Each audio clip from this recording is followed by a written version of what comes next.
ঝিনাইদহের কালীগঞ্জে সাবেক আহ্বায়ক ও সাবেক পৌর মেয়র আলহাজ মাহবুবুর রহমান আর নেই। একরামুর রহমান হিরণ বেনাপোল প্রতিনিধির পাঠানো প্রতিবেদনে দেখুন বিস্তারিত।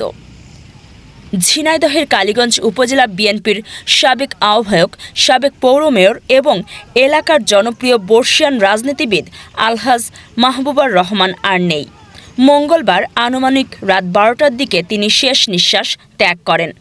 ইন্না লিল্লাহি ওয়া ইন্না ইলাইহি রাজিউন। তার মৃত্যুতে এলাকায় শোকের ছায়া নেমে এসেছে। স্থানীয়রা জানিয়েছেন, আলহাজ মাহবুবুর রহমান শুধু একজন রাজনৈতিক ব্যক্তিত্বই নন, ছিলেন এলাকার মানুষের সুখ দুঃখের সঙ্গী।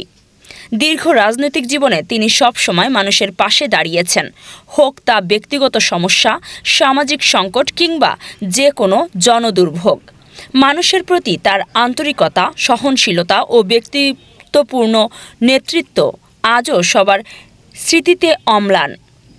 নাগরিকরা আরও জানান, শেষ সময় পর্যন্ত তিনি মানুষের কথা শুনেছেন, প্রতিটি সমস্যা সমাধানে এগিয়ে এসেছেন এবং মানবিকতার দৃষ্টান্ত রেখে গেছেন।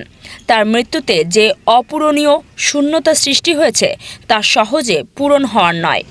পরিবার, রাজনৈতিক সহকর্মী, শুভাকাঙ্ক্ষী ও সাধারণ মানুষের মাঝে গভীর শোকের ছায়া নেমে এসেছে।